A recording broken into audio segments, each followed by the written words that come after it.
And we're going to resume our amazing job as parents. We're going to train ourselves. And by the way, tomorrow night in Aventura, the class is going to be a parenting class. And if you can make it, it's going to be actually very close to where you live, Sarah, by Mimoun, on the other side of the bridge, like by Séverine Memoun in Aventura, on the country club somewhere there, not very far. In a house, like I think we say a townhouse, something like that. But very nice, very nice. And it's a class that is going to give us some very important tools on how to raise good Jews. Because if one of the value of a Jew is to be a giver, to be a light to the nation, to bring light to the world, to be a good person, this is what we're going to learn tomorrow night. So I really invite you to come if you can. Alex, you have a rain check because you cannot maybe go all the way up there. But I will record the class. But if you can make it, Ricky, I don't know if we know each other personally, but if you can make it and we can meet in person, I would love to give you a hug tomorrow. Bezrat Hashem. Anyways, today we are continuing our parenting class. Michael and Rivki, you were not there the first. We had I think it's our 7th or 8th class on parenting. Oh, wow. But you can catch up because it's something, as we said at the very beginning, it's not a method. It's not a new method on how to raise your kids. No, it is a teaching from the Torah that has been passed along from an amazing Rav Yechiel Jacobson. And his teachings are teachings that we heard that seem normal, like common sense somehow, because we know that, and our grandmas and great-grandmas and great-great-great-grandmas from up to Sarah Imenu have raised us this way. So it's in our blood. We just have to remember what is in our blood, okay? So the previous class, we were speaking about discipline and parental authority, okay? And we were saying that discipline is not something very popular today. In this world where we live in, most of the people don't like disciplining their kids. Like, it's so much easier to let them on their screen, to let them do whatever they want to do, and then say, oh, it's like that, we're cool, peace and love, it's fine. Okay. But we're just missing up our job, first of all. And plus, we're creating a future that is very dark, because if we don't teach our kids how to be better people and how to refine themselves, and this goes with discipline and autodiscipline, then what is going to happen tomorrow? Michal, remind me the name of your baby. David. Ah oui, David. Okay, so David.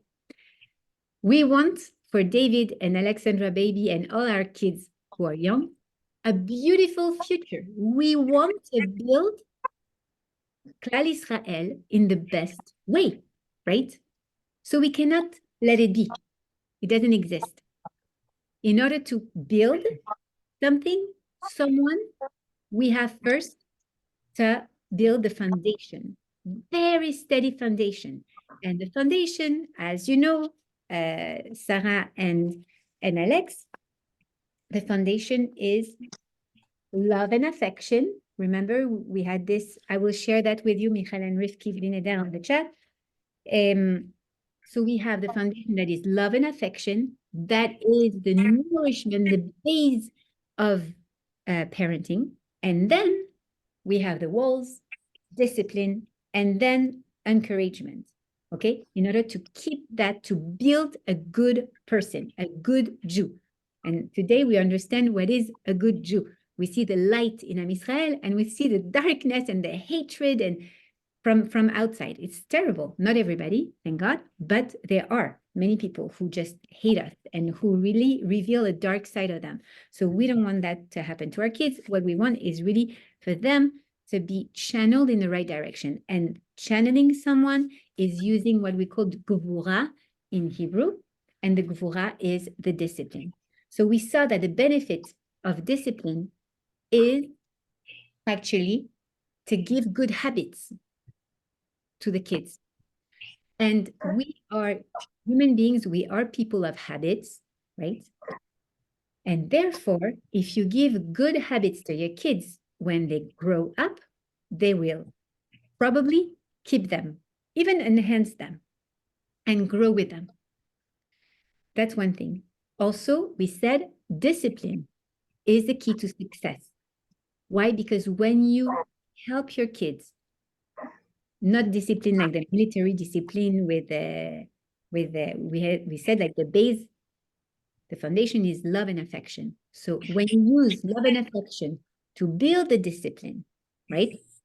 Then what you give to your kids is actually the ability to repeat that for themselves, to reproduce, to emulate that. Loving himself is also being consistent, is also having a certain direction, right? And learn how to channel himself towards his own goals. So this is the key to success. So when we discipline our kids, we help them build their success in the future. So that was an important thing. So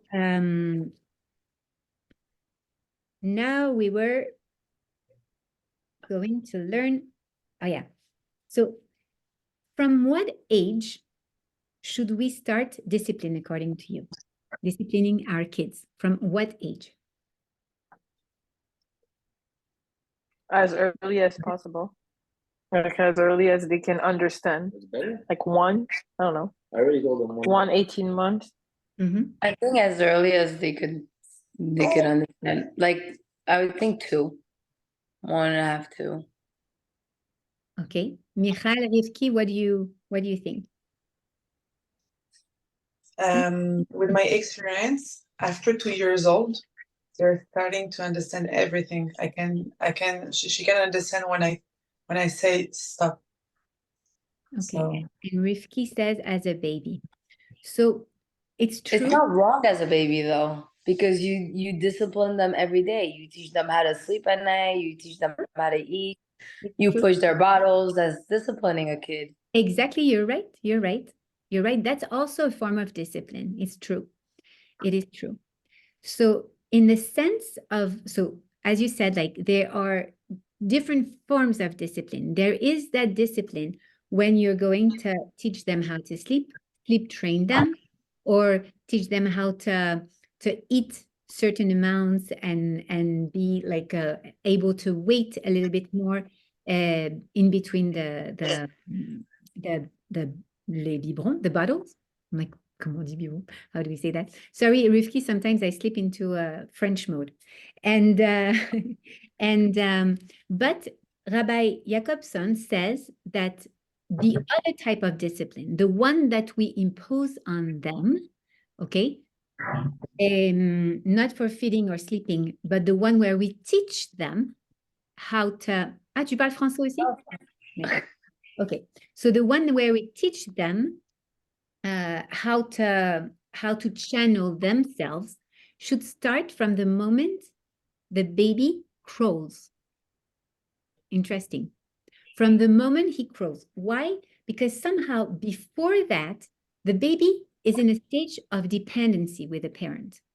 He is totally dependent of the parent. So you can train him to sleep, you can train him to eat, but somehow you're always the one giving that baby, right? At that moment, when he's starting to be a little bit more independent, where he's able to move and to really like choose to do something or not, this is when you're going to start the discipline. And so how can we how can we discipline a child that early? Like, what are we going to tell him? Like, tu vas au coin, you're in timeout.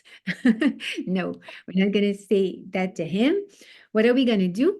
So the Rav gives us an example. He says, for instance, if you have a child who crawls towards a plug, okay?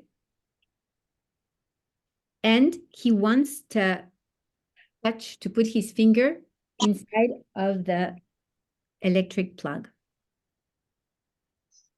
So we will tell him, first we will choose one plug only. We will start with one plug and we will tell him, no, you're not allowed. So you have to face the baby and tell him you're not allowed to touch that plug, right? And you're going to take him away from that plug. And of course, what is he going to do? Go back. Go back. So you have to be consistent. You have to take time. Take a day, pick a day when you have time. And you're going to reestablish that same exact thing. Going to take him, put yourself at his level and tell him, no, you cannot touch that plug. And then you take him away again from that plug. Okay? So, so he says, basically, with that training, we are teaching them experimentation. They want to experiment, right? And we have to teach them that we are steady, stable, and coherent.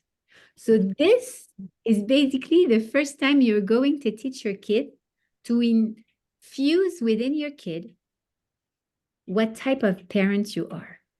The first time, if you say, oh, it's okay, like I put like a little protection on the plug, he's not going to hurt himself, so no, it doesn't matter.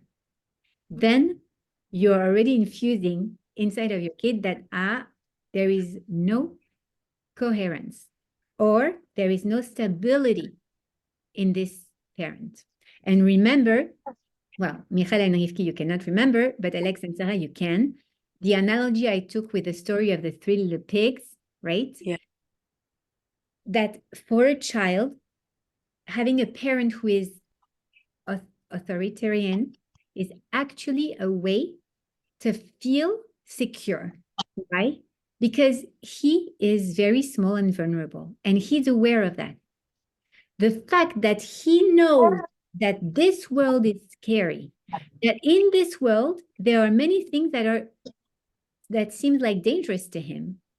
He needs a strong parent who protects him. So when the parent is actually steady, when the parent is not going to oscillate or let go when the child pushes to see if the parent is solid or not, or is grounded or not, what happens? He's going to feel secure. If when the child tries to push the parent, Mommy, please, I really want that second ice cream. I want the ice cream, please, Mommy. I want the ice cream. I want the ice cream. And how many times can he say, I want the ice cream? 1,000 times. If you remain steady on your choice, you cannot have a second ice cream, my love. Mommy told you, it's one ice cream only. Somehow, at that moment, you're going to think he's frustrated. But in reality, you're building the confidence and a trust between you and your child. He sees that mommy knows how to protect him because she told him, you're not having a second ice cream. It's not good for you. Mommy knows what's good for you, right? And I'm going to stick with that. But I have a question, Esther. Is it the same if you say no for in a second ice cream? Is it the same if you be strong on your punition? If punition. Yeah. But if you stay strong. If you waive a punishment, if you decided to punish. Is it the same? It's not a frustration, it's a protection from your mom, from my mom. Is it the same So example? this Rav is not so much about punishment, but more about incentives.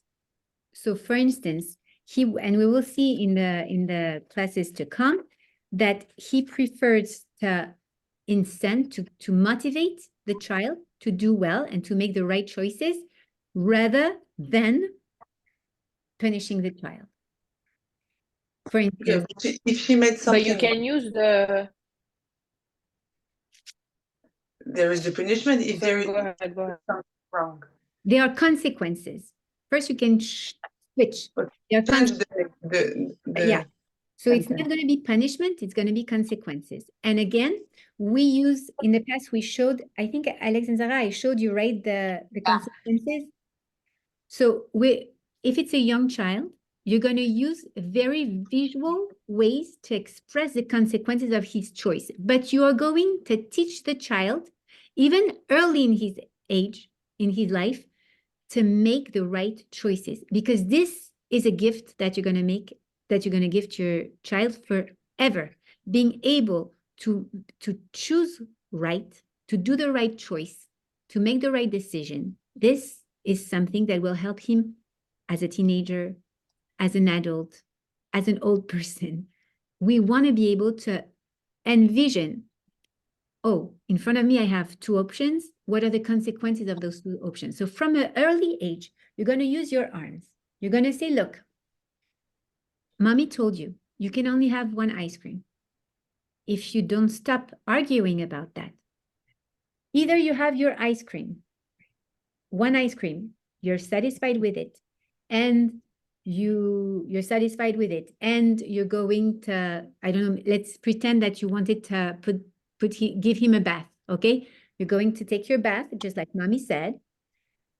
Then you can have, and then you use the motivation. What is the good consequence? You can have, I don't know, like I will read you a story, or you can have like 10 minutes of a special game that he really likes, or we'll go together to this or that, okay? Or we'll go to your friend. You choose the right consequence, okay, of that choice. But if you keep on arguing and trying to negotiate with me for a second ice cream, what's going to happen is that you are not going to take your bath on time. Mommy's going to get frustrated, and you're going to get frustrated. And this is a consequence. The consequence is that you were supposed to go with your friends. You're not going to be able to go with your friend. You were supposed to have 10 minutes of a video. You cannot have those 10 minutes of a video. Now you choose. It's in your hands. What do you want? Sometimes, most of the time, they will choose the right direction, the right option, the one that leads to the motivational or the reward, right? Sometimes they will be tempted to try the wrong answer. They know that it's not the right thing to do. They know that they shouldn't choose that, but they will try. Just like we do with Akadosh Baruch Hu sometimes. We know what we should be doing, and yet we know the consequences. We know it's not leading us in the right way. And yet, I'm still going to do it just to see what's going to happen, right? So it's important to make them a visual. Clearly, when you see that there is this type of situation, you let them envision what are the consequences of those two choices that they are in front of. You can tell me, Micha, maybe there's other choices. I don't know, you pick two. The one he obeys, the one he doesn't obey. And you choose your consequences, but you make them easy to envision for him so that he knows what to choose. And then he makes up his choice. And he's the one choosing the right thing to do or not. But then he has to accept the consequences or enjoy the reward.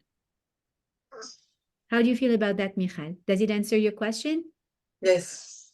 Okay. But consequence and punition is two words, same but different motivation. But I just had this situation Shabbat, and in the end of the consequence, I feel so bad for her.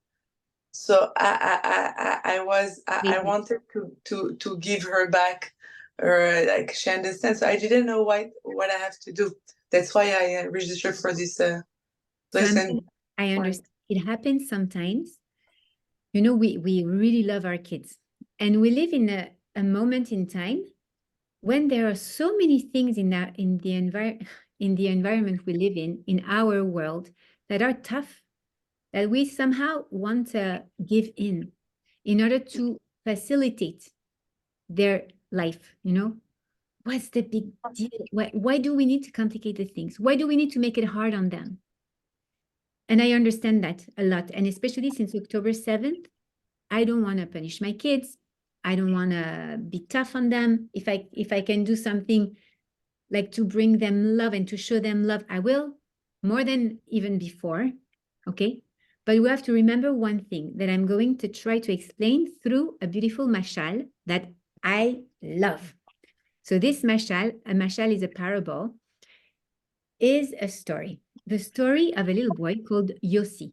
Okay. Yossi is a fan of insects. He loves insects. He collects everything about insects. He has all the books you can imagine about insects. He loves this. He's in first grade.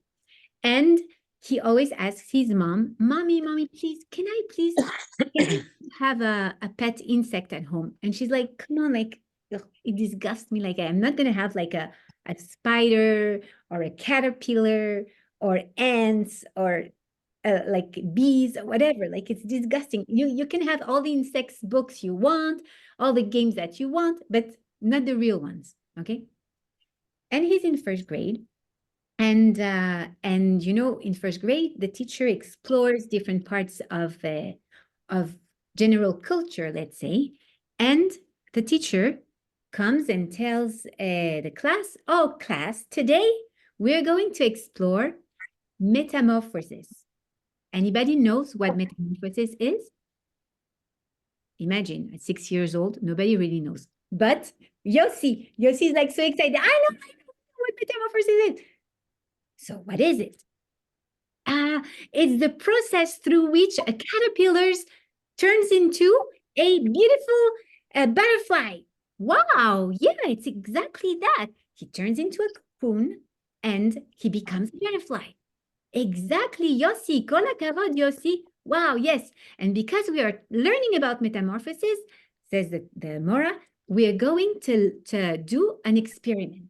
I brought for each and every one of you a little box, okay, a clear box with a caterpillar in each box. And your duty, Larry, your homework for those coming weeks will be to keep a journal and to be a scientist. You are going to report every day what you see. You have to feed your caterpillar, and you're going to report every day what you see, what changes you see on your caterpillar. Yossi is so excited. He finally gets his pet caterpillar, and his mom cannot say anything because he's from the. So he gets back home. He's so excited. I'm so excited, Mommy. Look, oh, wow. Like, I'm going to feed him. Do you have the best lettuce? I want to give him the best food. I'm going to name him. Oh, am I going to name him like Butterpillar? Because he's already so beautiful that he's like almost like a butterfly. Butterpillar, I love you. You're my best friend. I'm going to report on you every day. So he feeds him with little pieces of lettuce. And he describes on his journal for his class what's happening. The next day, he goes back to school, and all the kids give their journal, their scientific journal to the teacher. The Mora says, oh, it's beautiful, so nice. Oh, wow, Yossi, you wrote down the parasha on the butterflies, on the caterpillars, so nice. And Liat, every day they do that for 1 week, for 2 weeks. And one day, when Yossi comes back from school, he looks at Butterpillar. Butterpillar, where are you? I can't see you. Where are you? And then he notices that something changed inside of the box. When he was at school, the caterpillar started spinning around himself and creating what we call a cocoon. Wow. The process has started. Oh my God. He's turning into an amazing butterfly. I'm so excited, says Yossi. And then he says, okay, so he writes down in his journal, he calls his mom, the mom comes and says, look, okay, tell me about it. And at one point, Yossi says, Mom, but Mom, you don't understand. How is Brother Pillar going to breathe within that cocoon? My love, I don't know. Hashem created him this way. He's going to find a way to breathe, for sure. Oh my God, I'm so anxious about Brother Pillar. He's so tight in this cocoon. Look, he's all tight. Comment est-ce qu'on dit? Like that. I feel bad for him. He can't eat. He can't breathe. I want to give him something to eat. What do you think, Mom? No, don't make your Jewish mom problem. Like, he's okay. Don't worry. Hashem is taking care of him. That's his process. But the problem is that Yossi was very, very anxious and very worried for him. He didn't like the idea that his loved Butterpillar was going to go through such pain and such trauma, not to be able to eat, not to be able to see, to be in that cocoon for so long. What's going on? So he goes to his Mora the next day and he says, listen, Mora, this is my report, but I can deal with that. I can't see him suffering like that. It's impossible. I have to do something. What can I do to help him, to ease that moment, to ease that pain? And the Mora says, no, you cannot do anything, my love. You have to let it be like that. This is how Hashem enables that caterpillar to turn into a beautiful butterfly. This is life. This is how it goes. He has to go through that challenge in order to become who he has the potential to become. So don't do anything. It's just fine. Says Yossi. Goes back home. He takes scissors and he says, no matter how they told me that it's normal, it's not normal. I can't bear the fact that my caterpillar is suffering.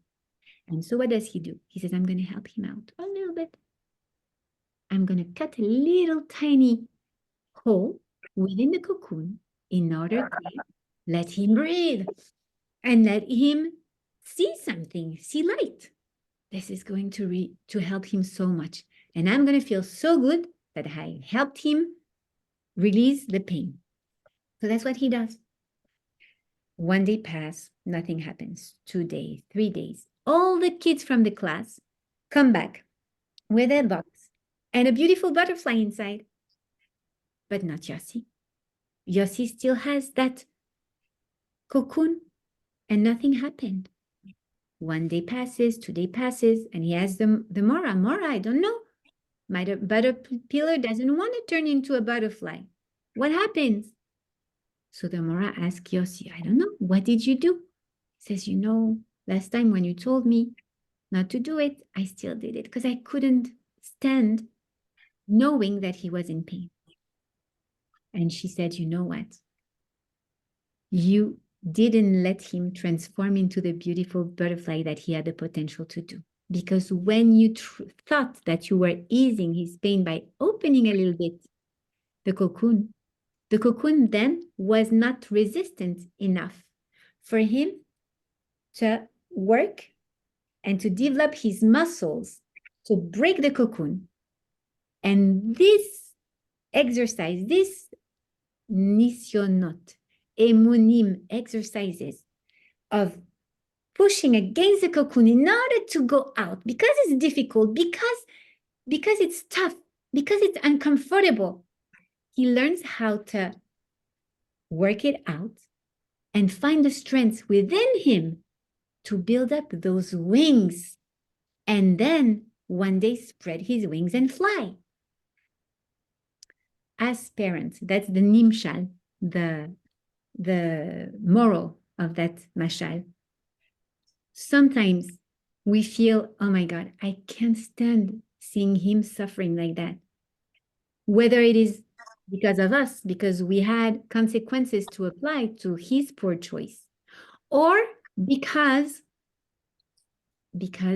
of somebody else, because of the school he's in, because of the children he's surrounded with, because of a personal challenge that he has. We can help him find the resource within himself, but we cannot cut the cocoon in order, or ease his pain like that. We cannot interfere in his own development, because that nisayon that he's going through right now was designed by Hashem expressly for exactly for him, and it's tailor-made for him in order for him to be able to become the person he has the potential to become. So when we are applying discipline on our kids, and it's healthy discipline. We're not speaking about crazy people who want their kids to do this and do that because of their own ego. We are just setting up consequences to poor choices, right? Even if we feel, la poor baby, why? Why did I have to apply that consequence? If it is a consequence that is a healthy one, for instance, I don't know, like in your house, in somebody's house, for instance, they have some rules, right? We said we have to establish at least 7 to 10 rules that are Torah Misinai in our house, right? Among those rules, there is one that is, I don't know, like not hitting our siblings, okay? If someone hits his sibling, he's not allowed to go to have like a video for 1 day or something like that. I don't know. Whatever the consequence is, okay? Then the day that happens, what happens? We have to give the consequence and we have to stick to it. Yeah, but today is the day when that new episode of so-and-so is going out and I want to see it. It's like that anymore. You have to accept the consequences that have been clearly expressed beforehand, right? And even if you feel that it's not fair, if you said so, respect that. Because this is what is going to help him or help her find the resources within herself and become strong in order to become who she has the potential to become. Does it make sense? Yeah. But so this you can start from basically the crawling? No. Like that's a bit later, right? Yeah, definitely. Especially like if you ask like a 7-month-old, like, that's plug again. I'm not giving you your milk. Figure it out. Figure it out. No, because I'm asking you because I started this thing like this week where like I got this, I don't know, this board on Amazon and we made a list. Like for my daughter, it's a list of like 5 things. My son, it's a list of 5 other things. And if you respect them, you get a star every day. And then at the end of the week, if you got like a certain amount of stars, you get a gift. Mm-hmm. And with my daughter, it's like, she gets it, you know? I'm like, oh, you're about to do this. Don't forget, if you do it. How old is your daughter? Mine 5. 4.5. 4.5. And how old is your? He's 2.5. Okay. So I'm like, you're about to jump on the couch. Don't, you're not getting started. He's like, you know, like he'll be like, it's okay. Like I know I'll still get a star. And it breaks my heart because I'm like, no, you're actually not going to get it when she understands, and she's going to get it because she knows how to react. True. So I have a suggestion, but I don't know if it works with your rules. But usually those boards we use for positive positive actions. For instance, not if you do not jump on the couch, you will get a star, but if you do something, you know, like not the don't, but the do. For instance, like if you brush your teeth on time, if you come to the table on time, if you do your homework, which obviously like he's 2.5, it doesn't match the program, but if you do poo-poo in the toilet, then you get a star. If you do this or you do that, you know, like positive. Sarah, help me with the positive what? Positive? The Action. Action. The positive action. Okay. I would maybe try to find a way to do it like that. I don't know how it will work with him and what you need him to achieve, but I think it works well this way. Like if you use the positive Yeah. act instead of don't do this, don't do that. The Like, problem is, how do you do like a positive action when it's like don't hit, don't bite, or don't jump? so be nice. When you are you have a star. I don't know if this is the word in English, but the chantage, is it healthy? Because it's chantage. No, it's not chantage. It's not like negotiation. It's like c'est négociation. It's setting up rules. So What do you think about the chantage? Like, what is your thought? Like, in terms of a parenting class, faire du chantage à ton enfant, is it a okay thing? Is it a semi-healthy thing? Is it a horrible thing? Like, where do we stand when we do it? so No, but sometimes But I feel like chantage is like the reward. C'est comme ne fais pas ça ou like yeah, si that's tu why fais we ça, don't tu vas avoir. do that. And that's why we always prefer to do. So I'm going to give you an example. Let's take a broad picture on when the Bnei Israel were in Egypt. They were slaves, right? The state of slaves is very different, but is a symbol of a state of a very, very early childhood, like the early childhood. Why? Because he's totally dependent and he's only conscious of himself. Okay. So if we take a broad picture at what happened to Bnei Israel when they get out of Egypt, Hashem is bringing them in the desert, right? And within the desert, he's going first thing to give them, like to cleanse them a little bit from their bad habits and their impure values. And then he's going to give them the Torah. Last week, Parashat Yitro, we saw the 10 Commandments. So basically, he's teaching us when you have a child, you have to set up 10 commandments. You have to know to set up what the values are for your family. They don't need to be the 10 commandments in your house. It has to be your personal value system represented by 5 to 10 rules. But those 5 to 10 rules are like Torah Misinai, meaning like that there is no negotiation on that. And you're not negotiating, you're motivating. There is a difference. And that's what we don't want. There is no negotiation. In a negotiation, there is the other party that can tell you, I don't want that, I don't agree on that. That's not how it works, right? A parent is setting up rules in order to educate, to elevate, and to shape the child and let him help him become who he has the power to become, who he has the potential to become.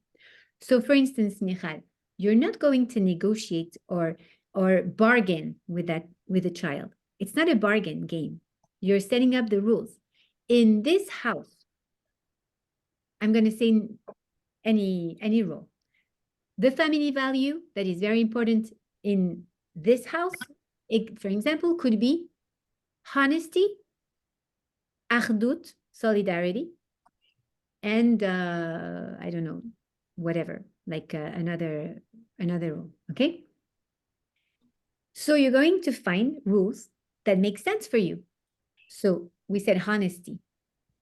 So we don't lie. I prefer you say the truth. So in this house, we say the truth. Because there's also always like a lie. I don't want you to lie. Whoever says a lie is punished. No, we're not going to formulate it like that. We're going to rephrase it. Whoever says the truth. Okay. But can I ask you a question? Sure. I feel like, okay, you have like your 10 commandments, 5 commandments, whatever. Those are like rules or commandments, however you call them, whether they're positive or negative, like however you phrase them, like that's like non-negotiable. Like, those are like your family values. This is a rule.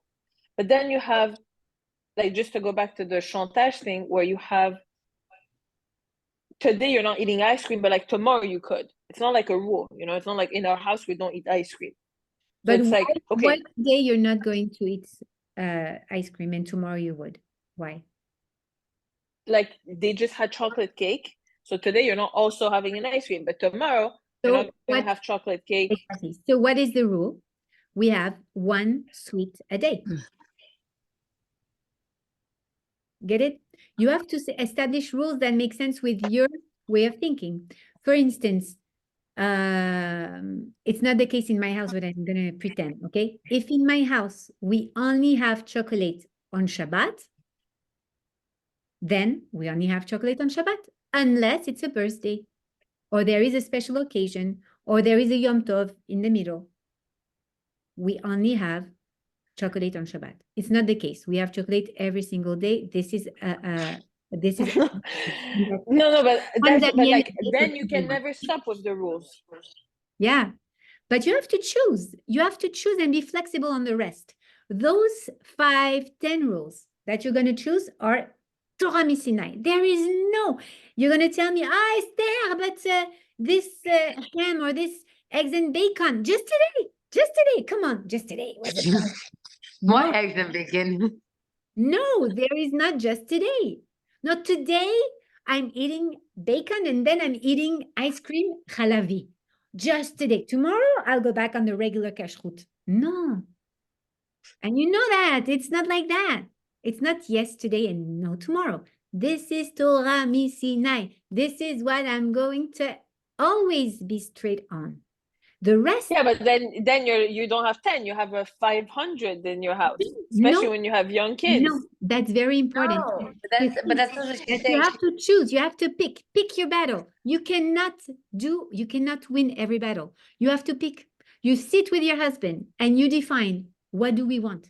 What is more important for us? We cannot make, especially today in this generation, you cannot have a very stringent house.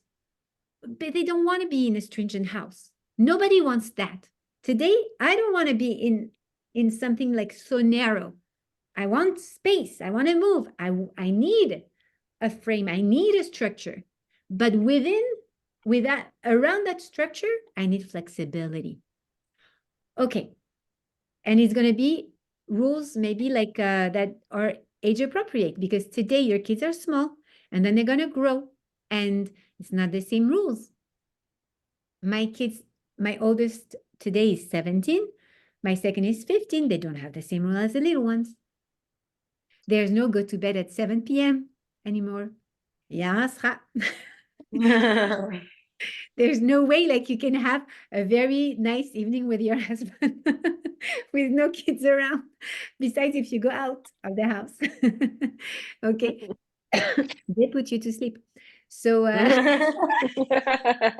it's late. Don't you go to bed at that time? I'm like, sorry. So, we have to adapt it to your kids. And when you have younger kids, I have a 4.5-year-old and I have a 17-year-old, it's different. There's not just 5 rules for the entire family. There are 5 rules for the entire family that are still the same for me: honesty, ardut, respect. 3 that are very important to us, to Arnaud and I, that we built our value system on that. Let me see what Rivki says. What would you say are some examples of the top most important rules to set? It's between you and your husband. Isn't it whatever you guys believe in your household? I mean, whatever you guys want to teach in values to your kids. So it's very interesting, Very personal, no? in life coaching. I work a lot with, well, I used to, because now I don't have so much life coaching, but I used to work a lot with women trying to define what is their value system. We don't make time to think about that when it's very important. It is important to know, what are my value system? So obviously we're Jewish. Rivki, I don't know if you're Sephardia or not, but we have a lot of values in common, right? And maybe in my house and your house, we're going to have values that are the same. Why? Because we come from the same background, because we grew up more or less the same, with the same value. family is important and this and that. Okay, so, but then we're going to apply them differently in each household. And we have to really think with our husband, okay, sit and what is very important. If we were to pick 5 things that are really we don't want our kids to miss. So honestly, maybe brushing our teeth is not part of that value, of that rule, of those rules. At one point in my life, I always was strict with the brushing tooth. But at one brushing teeth, thank you. But at one point, with one of my kids, I had to be very flexible because at 16 years old, when he tells you, I don't care, I don't want to, and now this same boy that I was very flexible with the brushing teeth, now he's the one who wakes up 45 minutes in advance in order to clean himself. He has like a routine with like special cream and this and that and a special perfume and stuff. So the flexibility is also teaching them something. But you have to choose 5 rules that you're not flexible. The rest you have to be flexible. Flexible doesn't mean that you say no and then yes. It means that before you answer, you think. Get it? Never say no and then yes, unless there is a very special situation. But you have to stop and think. Do I want to be flexible? That's not part of my 5 rules, 5 main rules. Do I have to, can I be flexible on that? What do you think? Okay, you see with your husband most of the time. And if you don't have time to speak with your husband because he's not here and you have to deal with it, then think. Never say yes right away. That's it. That's your rule. That's a great parenting tool. When he asks for something, I have a question. Ouais. Be flexible with the kid like 7 years old to 7. Is it, comment on dit, est-ce que c'est comme si tu perds ta crédibilité? How do you say this? Don't lose your credibility. Are you going to lose your credibility? It depends how you do it. When we see, we have to think. We are in a generation where we cannot impose such a stringent structure around our kids. So we're going to have very, very, very strong base. And then around it, you're not going to lose your credibility if you say, wait, I have to think about it. I'm not sure. Let me think about it and I'll give you my answer. You understand? Because you're still holding on the decision. If you say, oh, yes, okay, you can do it. Or, sorry, no, you can't do it. You will not, let's say that he says, like, can I go by myself to my neighbor, okay? And you say, no, you can't. You're 7, you're not allowed to cross the street by yourself, okay? But then you have your baby who's crying, God forbid, like, and your husband is not home yet, and it's Shabbat, and your kid really needs to go, and you're going to watch him cross the street, right? In that case, you can tell him, you know what? I changed my mind. I'm going to watch you cross the street, but don't go by yourself in general, okay? You could have moments where you're changing your mind and you didn't lose your credibility. It's just that the situation is not the same. You change the environment and therefore you change your decision. But the best is wait a second. I'm going to think about it and I'll tell you the answer.